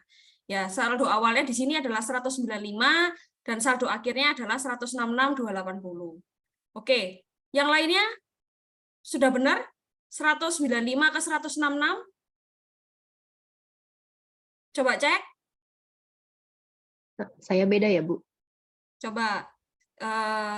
Oke, Ibu berapa? 121 280. 121.280. Oke. 121.280. Mari kita cari selisihnya. Betul, Bu Eka, mantap sekali. 45.000. Nah, 45.000. Oke. Berarti kita cek apa aja tadi, ada apa aja Bu Ariyanti? Pasti Ibu kelebihan, Ibu kekurangan ini. Berarti Kayaknya izin jawab, Bu, yang punyanya Bu Eka itu tanggal 23 itu uang mas di debitnya nggak 50.000 tapi 5.000 di transaksi Oh, Yang salah 23. berarti. coba Dari jurnal umum berarti salahnya. ya dibenerin. Nah, kadang Tanggal berapa tadi, typo begini. 50.000 tanggal 23. Tanggal Thank 23. you. Yang sudah berpartisipasi di sini boleh nanti dapat tambahan poin ya, nggih. 5.000. Oh, cocok. Jadi 45.000 betul punya Ibu. Yes, correct. Cakep matanya Mbak Firda. Thank you. Silakan chat saya dapat 5 poin. Oke, cocok ya, Bapak Ibu. Yang lain, Pak Fajar, Mbak Ariyanti, Mas Aulia, Cocok. Yap, cocok. Mbak Priscilia, Mbak Siti, Mbak Josephine, Bu Novita Dwi, cocok ya. Oke. Terus account receivable-nya, apakah cocok angkanya, teman-teman? Cocok. Cocok. Mbak Firda? Cocok, Bu. Cocok. Oke. Sip. Prepaid insurance? Cocok. Cocok. Oke, Mas Aulia tadi yang nggak balance. Mas Aulia sudah balance sejauh ini, Mas Aulia? Udah sama kayak teman-temannya? Nah, Sudah? belum, Bu. Ini lagi belum, Bu. Masih mau diperbaiki lagi, Bu. Yang mana yang belum balance? Nampaknya saya salah di penjurnalan di tanggal 29 ya. Oh, oke. Oke, Iya. dibenerin dulu Yang ya, utang Mas. gaji tadi ya. Iya, Ya. Bu. Sip. Nomor 163, teman-teman yang lain balance? Balance. Balance. Oke, clear ya. 164, Balance. balance. Cakep. 170, Balance. oke. 172, Balance. sip. Yang nggak balance, teman-teman ditandai dulu aja. Ya, kerjainnya nanti. Ya, di sini kita nyocokin dulu, yang penting balance dulu semuanya. Oke? Tanggal 201, akun 201, Balance. siap. 205, Balance. oke. 210, Balance. oke. 250, Balance. oke. Thank you Bu Ariyanti. Nanti Bu Ariyanti khusus untuk Bu Ariyanti dapat poin 5 ya. Terima Oke. kasih, Bu. 301, Balance. sip. 302, Balance. siap. 402, Balance. oke. 601, Balance. Biaya gaji, Enam. biaya sewa. sebentar. Ada yang nggak balance, teman-teman? Sudah ya, biaya gaji clear ya? Clear ya? Oke, rental expense cuma satu tadi, 1.410. Advertising expense 2.400. Clear. Repair Clear. expense 970. Clear. Oke. Nah, thank you Bu Eka. Silakan dapat nilai 10 chat saya. Coba saya lihat trial balance-nya. Nah, Trial balance-nya teman-teman yang lain sampai sini udah sama atau belum? Sama. Sama. Bu Arianti sama. Mas Aulia? Oh, Oh, masih dibenerin ya. Mbak Firda? iya, Bu. Udah sama. Sama. Yang lain? Saya beda, Bu.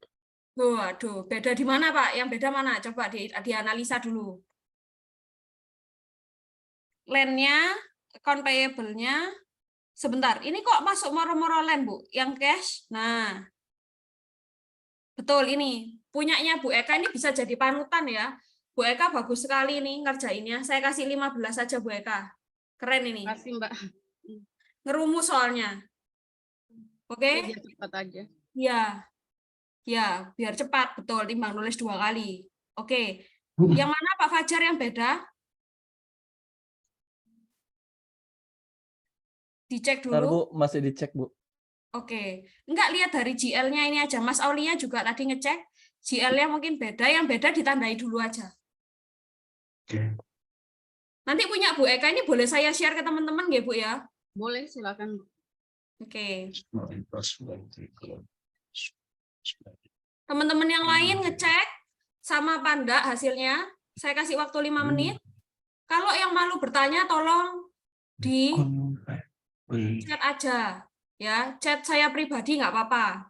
Oke? Saya nggak mau habis ini terus ada bingung saya nggak ngerti akuntansi, nggak ada ceritanya seperti itu ya. Oke, sudah diterangkan dengan jelas di sini oleh teman-teman yang lain yang sudah bantuin saya. Dicek dulu silakan. Yang nggak balance. Izin, Bu, bisa geser ke bawah, Bu. Oke, silakan.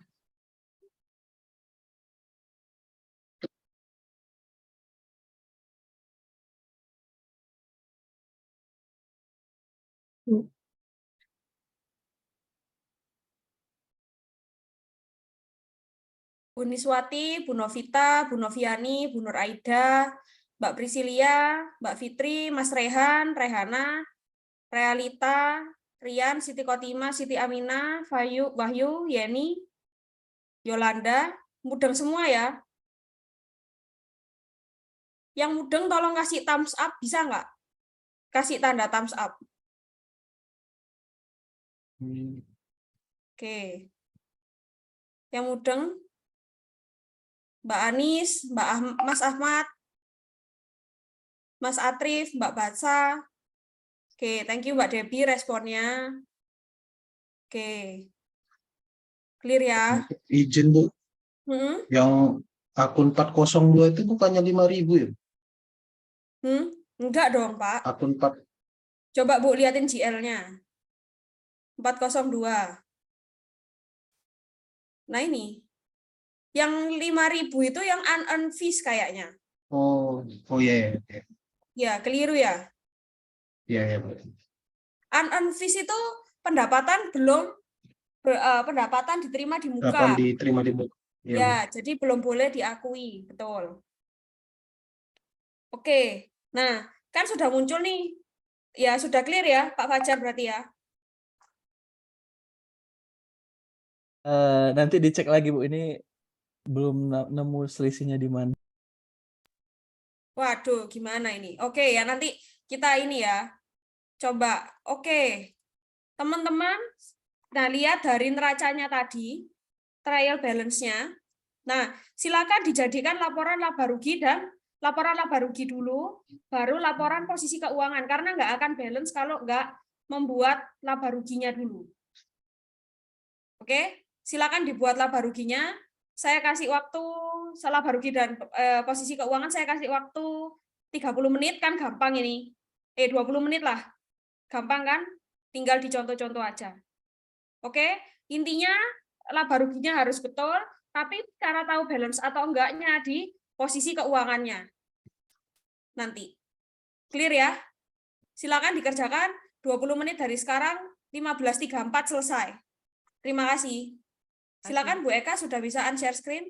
Silakan dibuat laba ruginya. Ini punya Bu Eka, silakan Bu, boleh kirim di grup dulu. Yang sudah selesai bisa angkat, bisa chat saya, ngomong saya sudah selesai. Ya, nanti bisa share screen.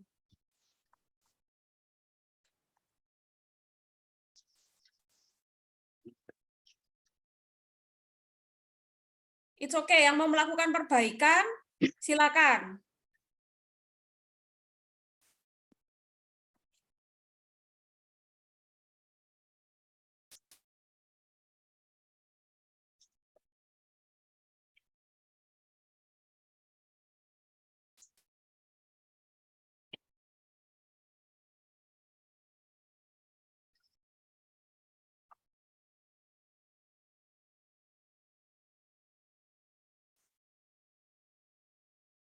Oke, thank you Bu Eka. Bu Eka jangan lupa chat saya dapat 15 poin tambahan. Terima kasih. Izin Bu, udah chat dari tadi. Oh, sorry. Ya, Siapa? dengan Eka. Oh iya. Ya. Oh iya, iya, iya. Maaf Bu, maaf. Ini numpuk soalnya banyak yang ngecat. Oke, silakan dikerjakan teman-teman. Laba ruginya dulu. Terus baru balance sheet-nya.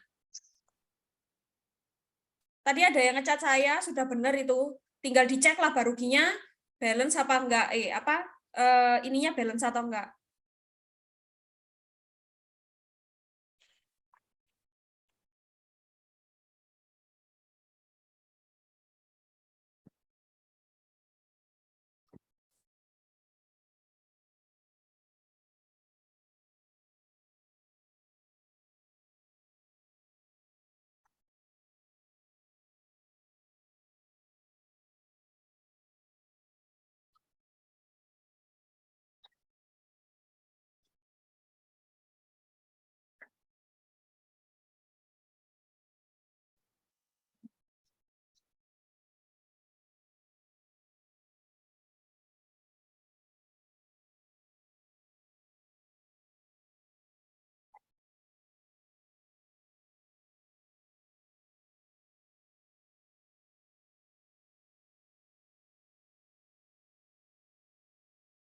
Jadi Bapak Ibu, jadi dalam mengerjakan kayak gini, berarti bisa dicatat step by step-nya, jurnal dulu, ya. Terus setelah jurnal ada general ledger, setelah general ledger ada trial balance, setelah trial balance, nah nanti baru laba rugi dulu, baru posisi keuangan, seperti itu. Oke, jadi bisa dicatat untuk next-nya.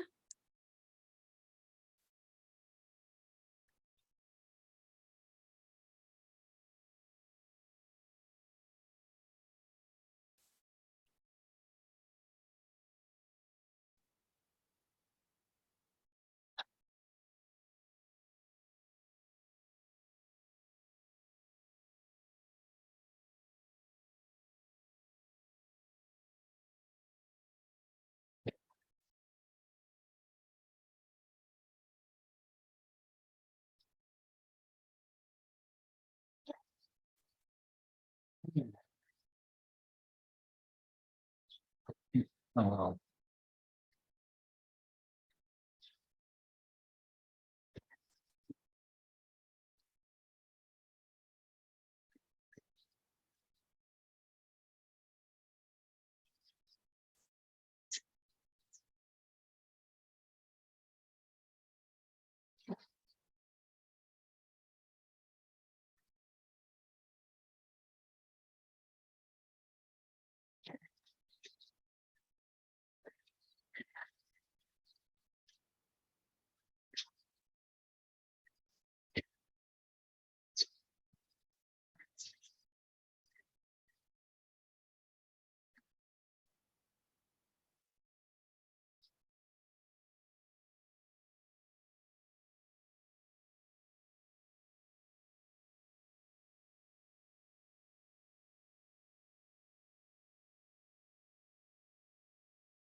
Mbak Mita, sorry, ini tadi saya lagi ke toilet.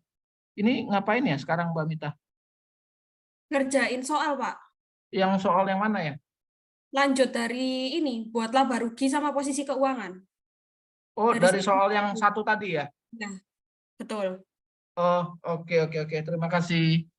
Berarti ini geraknya dari neraca saldo yang udah dikirimkan Yes. sama Mbak Eka ya? Ya, bisa jadi atau kalau Bapak punya neraca saldo sendiri ya monggo, silahkan. Oke. Terima kasih, Kak. Ya.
Oke, teman-teman, ini udah ada yang selesai.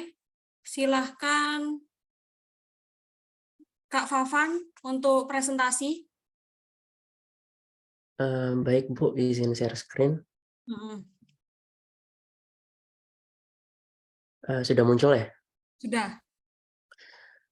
Baik, jadi dari neraca yang terakhir udah dibuat kemarin untuk laba ruginya saya Mm-mm. seperti ini yang di sebelah kiri. Jadi revenue atau engineering fees earn-nya ada di 44.100 Oke, sebagai saya cek jumlah. dulu sebentar. Oke, Gimana? saya cek dulu bentar. Oh ya. Wait.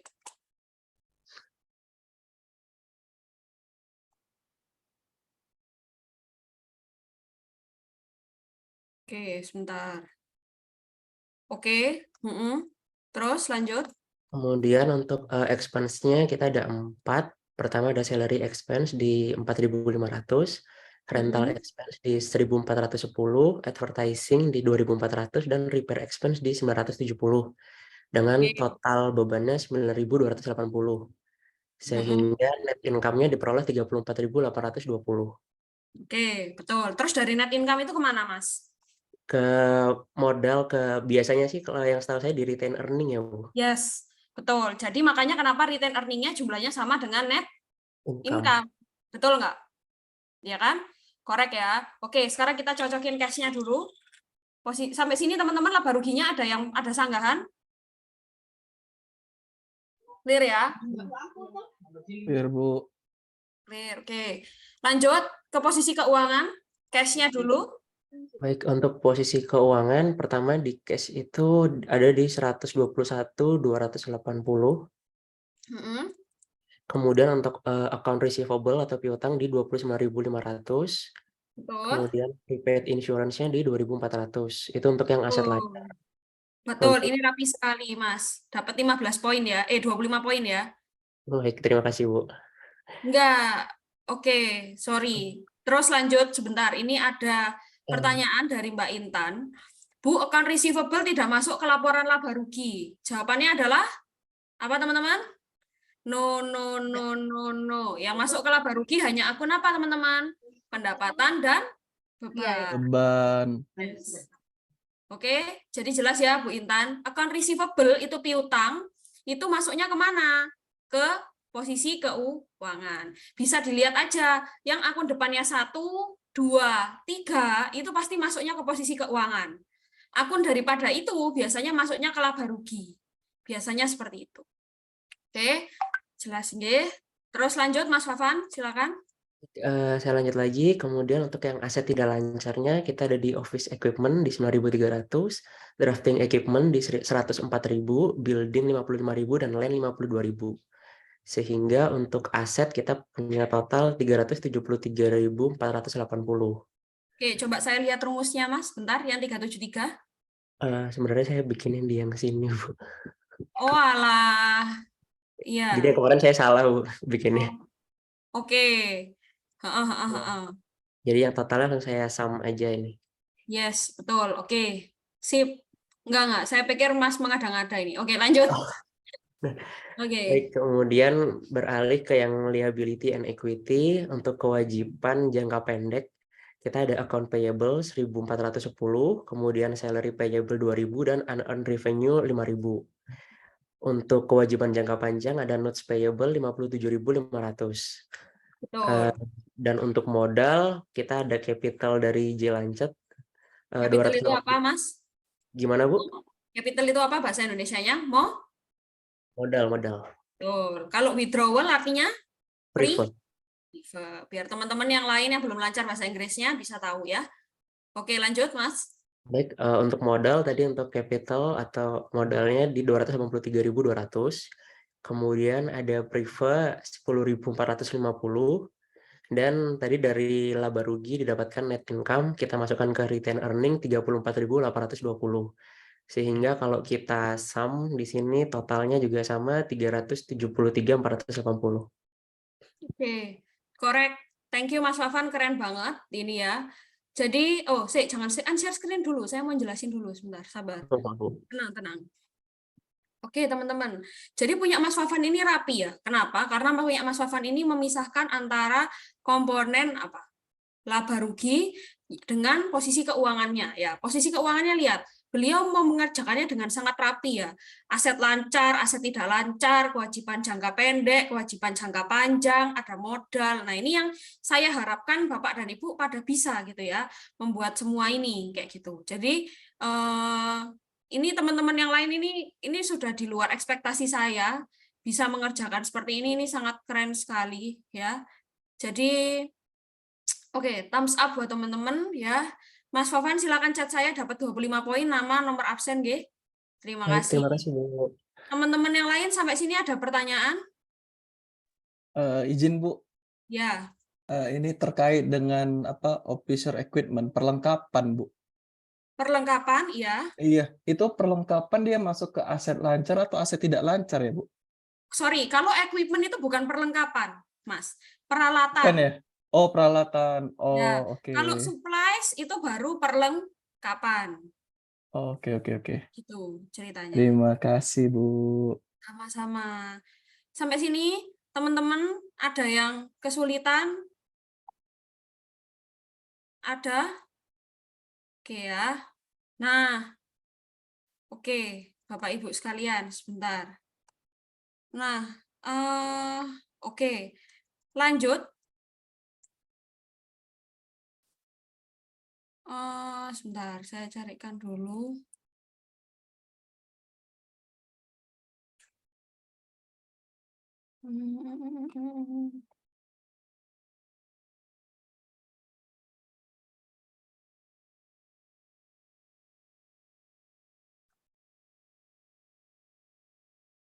Oke, untuk minggu depan kita akan belajar laporan cash flow.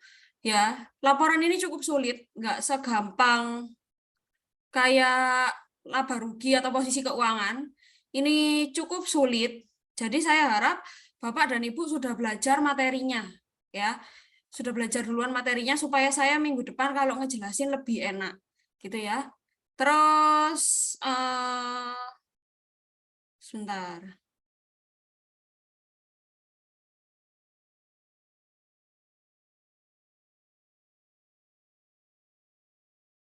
Oke. Sebentar.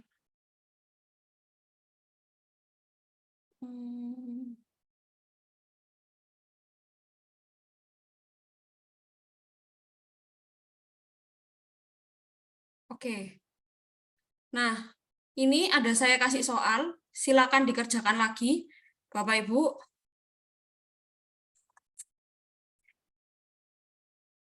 Tolong dikerjakan jurnalnya.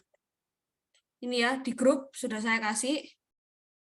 Terus sampai trial balance. Jadi jurnal, general ledger, sampai trial balance-nya.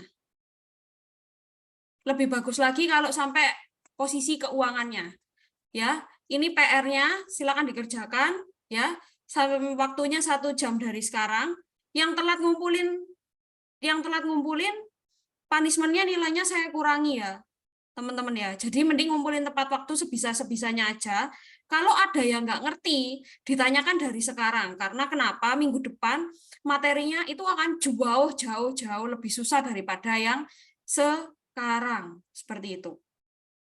Nah, jadi teman-teman, tolong dikerjakan materinya. Itu materi yang saya kirim itu setara dengan materi ujian murid-murid saya yang ada di Taiwan dan di Australia. Ya, jadi silakan dikerjakan sampai kalau bisa sampai laporan posisi keuangannya bagus. Tapi kalau cuma bisa sampai ledger ya nggak apa-apa. Oke, waktunya 1 jam dari sekarang. Silakan dikumpulkan.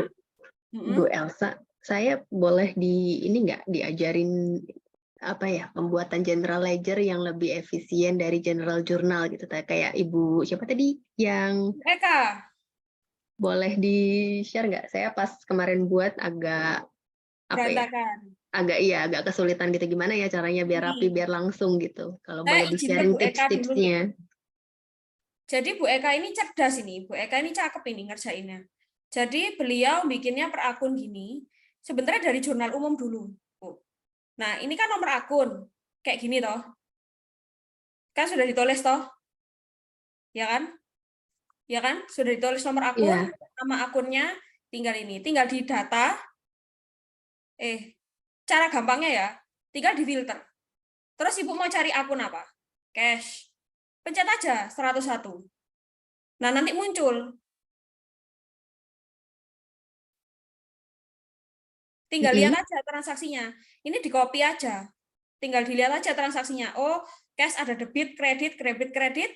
Tinggal dimasukin aja ke sini, ke GL-nya. Debit kreditnya.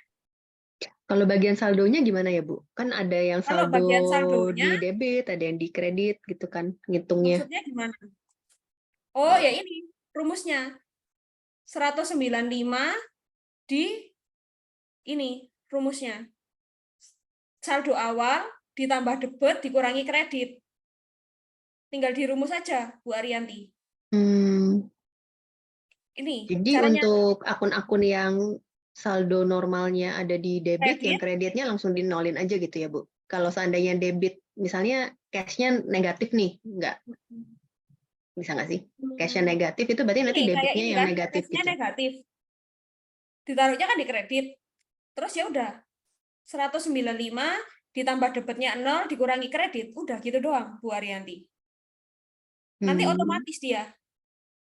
Oke, lalu untuk yang liability, kita Kalau masukin liability tinggal rumusnya di dibalik kredit aja. gitu. Ya, tinggal dibalik aja kalau yang liability, Bu. Gitu. Kreditnya 1.100, ini. Dibalik aja. Berarti ditambah kredit dikurangi debit. Tinggal dibalik. Yang rumus di debitnya 0 aja gitu ya, Bu? Betul. Nah, Oke. tinggal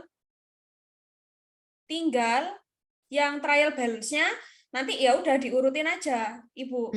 Ininya memang harus tulis manual sih kalau ini, ya. Tapi bisa juga nomor akunnya ini, terus debitnya ngikutin aja. Ini saldo akhirnya di GL, di rumus sama dengan ini GL-nya tadi apa? Misalnya cash. Ya udah sama dengan ini, dipencet. Saldo akhirnya udah gitu doang, Bu. Oke, baik. Jadi kalau yang di GL-nya balance-nya memang kita harus buat 2 kolom ya, Bu, untuk balance. Satu untuk balance debit, satu untuk balance Ya, kredit. betul. Selalu, Bu. Gitu. Kalau paling efektif itu paling punyanya Bu Eka ini rapi. Ini rapi ini. Cuma memang harusnya sebenarnya ada keterangannya ya. Ya, tapi oke lah. Kan tinggal identifikasi aja. Oh, tanggal 1 ini ngapain, tanggal 9 ini ngapain, tanggal 22 ini ngapain, kayak gitu. Sebenarnya nggak terlalu penting sih. Cuma ya, tapi ini karena manual ya, jadinya manual. Misalnya kita mau cari akun apa lagi, 163. Nah, nanti muncul, oh ada office equipment 8.200, 8.100. Ya udah tinggal di copy aja equipment 8.200, 1.100. Sudah kayak gini. Baik. Terus kalau di GL ini, Bu, di bagian akunnya ini kita tulis misalnya ini kan Januari 163 ya, Bu. Januari 1 penyetoran modal. Itu kalau misalnya kita langsung copy paste dari jurnal umum, otomatis kan satu mungkin isi gitu ya. Ya kayak cuman ini office kan equipment, ada. cash Ya. gitu kan semuanya. Ya sebenarnya nggak apa-apa sih, Mbak. Nggak ada yang Nggak salah. apa-apa ya. Ya, cuma lebih rapi aja kalau kayak gini kan. Nah, artinya apa? Ibu tahu transaksinya apa sebenarnya. Tapi terserah preferensi. Pokoknya yang saya minta kan angkanya. Angkanya balance. Kayak gitu. Seperti itu. Thank you, Bu Ariyanti. Nice question. Baik. Terima kasih. Dicoba membuat yang rapi. Ya, betul. Memang kuncinya harus yang rapi. Kayak Bu Eka ini canggih nih, Bu Eka. Saya belum ngajari loh padahal. Ini sudah canggih beliau ini. Ya, biar cepat. Gitu. Oke, teman-teman. Ada lagi pertanyaan sebelum saya mulai? Soalnya tadi ngebuat apa aja ya, Bu? Maaf, boleh diulang. Oke, soalnya sudah dibuka. Ini kan sudah ada trial balance awal. Terus bikin jurnal dari nomor 1 sampai 8. Terus kalau sudah bikin general ledger yang baru sama trial balance yang baru. Jadi ini saldo awalnya. Sama kayak tadi caranya. Cuma ini ketambahan, kalau ini kan tadi kan nggak ada saldo awal. Kalau ini kan ada saldo awal, seperti itu. Oke? Baik, siap. Terima kasih. Nah, clear teman-teman yang lain? Clear ya? Gampang kok ini. Oke? Ya, waktunya 1 jam dari sekarang. Mbak Mita, tolong yang dikumpulkannya telat, nanti poinnya dikurangi 25% ya, Mbak Mita, di data ya. Oke. Terus ini poinnya kalau ngerjain ini adalah dapat 15 poin Bapak Ibu, tambahan untuk PR Bapak dan Ibu. Kenapa 15 poin? Karena lebih susah yang tadi daripada yang ini sebenarnya. Ini untuk tambahannya Bapak dan Ibu sendiri. Mbak, kalau saya nggak pakai Excel gimana? Ya pakai kertas nggak apa-apa, nanti tinggal difoto ke Mbak Mita. Oke? Clear ya Bapak Ibu? Silakan dikerjakan 16:45 silakan dikumpulkan. Terima kasih.